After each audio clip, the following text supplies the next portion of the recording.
Hello, I'm J.A. Rock and welcome to the Rockin Read Aloud blog tour.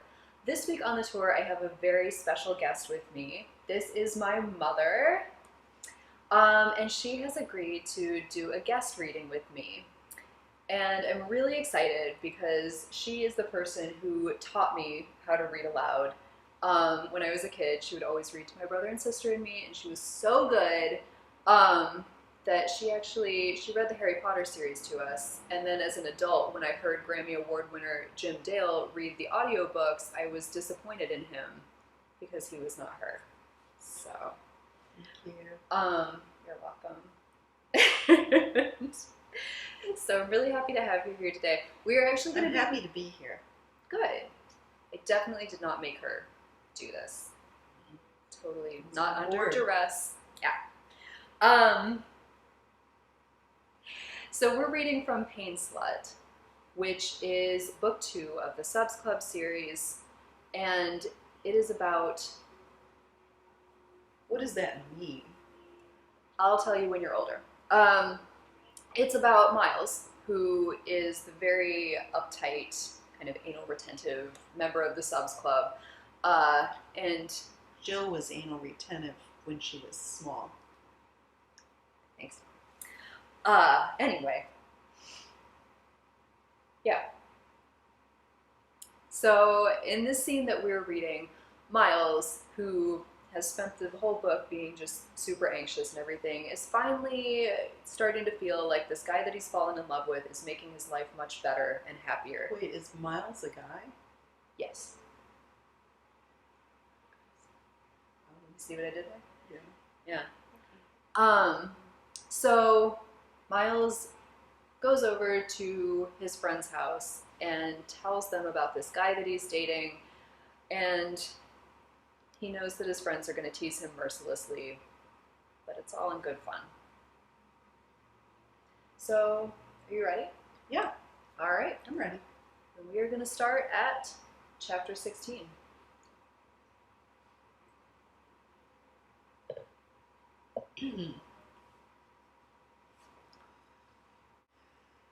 After that freak out, I got infinitely better. I mean, disconcertingly better.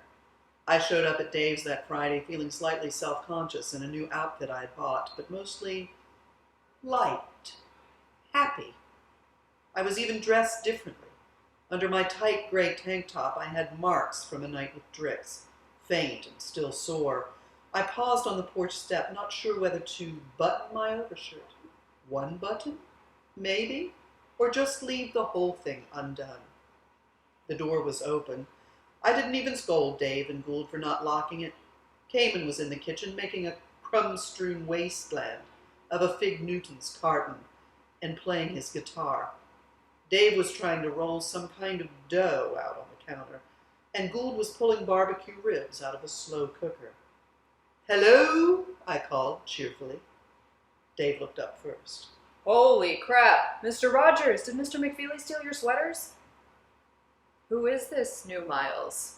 Gould asked as I joined Cayman for a duet of Down on Wayne Street. This is like the scene from Grease where Sandy comes out in leather pants. Dave had to shout over Cayman and me. Yes, he appears to have goodbye to Sandra Deed his cardigans. "I'm just trying something new," I called back, stealing Cayman's air mic and sashaying over to serenade Dave.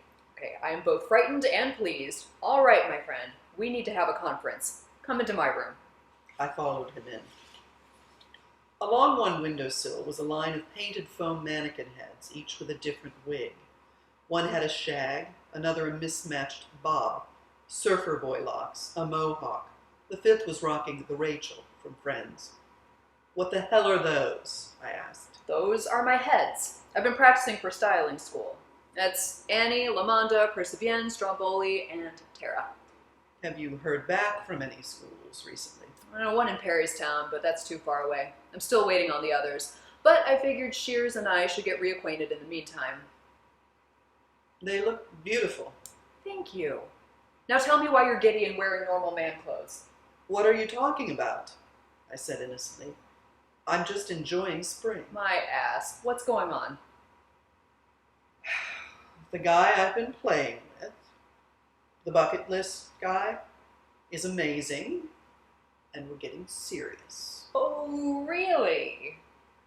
And I don't want to keep it from you. And I just want to say, Dave, that I think what you want to do with the Subs Club is cool. And I will do the Talkenheim in college. Because I want to. Miles, that's awesome. I need to meet this man who's rewired your brain. You will meet him soon. But I have to tell you something about him, and you have to promise not to taunt me. Agreed. What? Miles, I agreed. He is a vampire. Excuse me? With a Y. He is part of the vampire community. What? Just get over it, okay? You're dating a vampire? Yes. Calm down. Oh, Miles. Does his skin sparkle? If you mock me, I'll tell Dee. Oh, no. You don't understand how this works. I only get in trouble if I'm being a real asshole. Right now I'm teasing you with affection. So much affection. Come on. Endless hug. Come on. What are you doing? Just let me love you. Can this end now? The point of an endless hug is that it's endless. Oh, Miles, you sly old dog. I can't believe you. Came and entered with a platter of ribs balanced on one hand and a single rib in the other. The ribs all had some greenish sludge on them. Look what Gould made. Pork. I asked him if God's cool with that, and he said he doesn't care. Did you put guac on those ribs? Yes. Dave was sitting perfectly still, his lips pressed together. I tried to give him a warning glare, but he was practically bouncing. Cayman, guess what? Dave? Please? We're all friends. Tell me. I sighed, which Dave took as acquiescence. Miles is dating a vampire. Cool. I'm serious. He's gone Twilight on us. Vampires aren't real. Vampire. With a Y. What's the difference? I closed my eyes briefly. Vampires with Ys are humans who pretend to be vampires with eyes. Cayman frowned at the guac that had fallen off his rib. That's a thing? Yes. And this vampire is making Miles very happy, so we must respect him. I already respect him. Here, congratulatory guac rib. No, thanks. All I wanted to do was talk about Drix and my newfound happiness. I don't even know how to describe it, you guys. I just feel better when he's around. I mean, yeah, he dresses funny and has bangs, but for him, time is a meaningless construct. So he lives in the now, except when he's worried about turning 30. Are you drunk? On life. Oh, boy. So see, I'm trying to live in the now. When we went to see Rent a few years ago, you said the no day but today stuff was bullshit because people need to take responsibility for their futures. But a guy who likes dressing like Dracula tells you to live in the now because time is a meaningless construct and you think that's profound? Not profound, but it's working for me right now. I actually do want one of those. So, we get to meet him soon, right? Yes, maybe dinner here this weekend. And how do we know he's good for you? I'd like an interview with him. An interview with the vampire, if you will. For Christ's sake. Don't interrogate him. Remember how nervous you were bringing Dee over for the first time? Miles, I just want to ask him a few questions. So, like, did you meet him at the club? No, he's a sadist, which is cool, but he didn't know BDSM. So, I've been having Bowser training. Wait. What? Bowser? Bowser? From Riddle? Yeah? I thought you'd only played with Bowser like once. We've played quite a bit over the years. Cayman took a long, slow bite of guac rib. Are you serious? We get along really well as play partners, and he doesn't want to be anything more than a mentor. Dave grabbed one of the foam mannequin heads from the windowsill, smacked me with it several times. You never tell us anything. I know. I'm telling you now. So he and this vampire guy top you.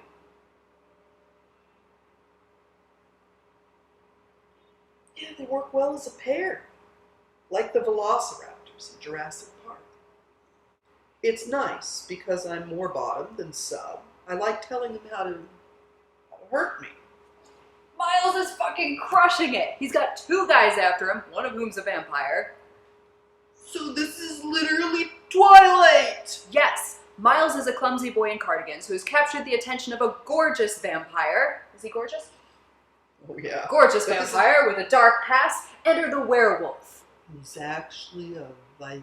They'll have to duke it out for his heart. Oh my god, Miles, you are going to have the best dirty secrets of any dad who has ever lived. Oh, don't remind me. I don't want to have dirty secrets. I want to be a superior father. You will be, but you're also always going to be a kinky fucker. So, what's his name? Drix Seeger.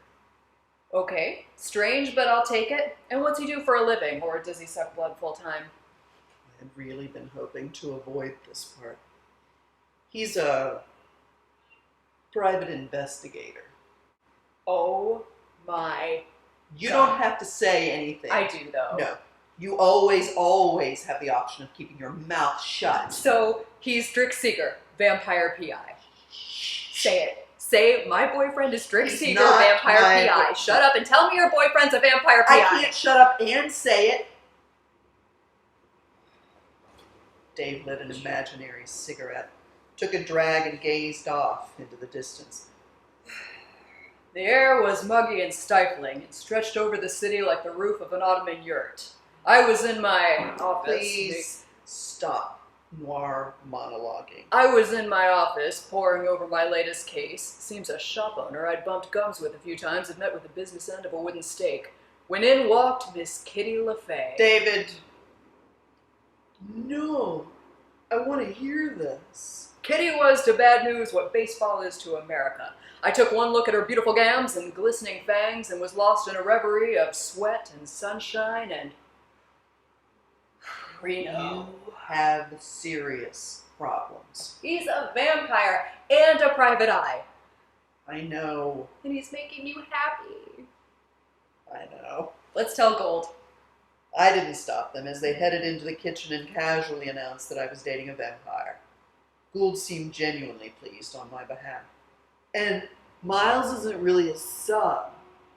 He's a bottom who likes to dom his tops. Gould gasped as he put the lid back on the guac. Well, kick him out of the subs club. He's a witch! Burn the witch! You guys, I really do like being submissive. Sometimes. He's a switch! Burn the switch! Lisai.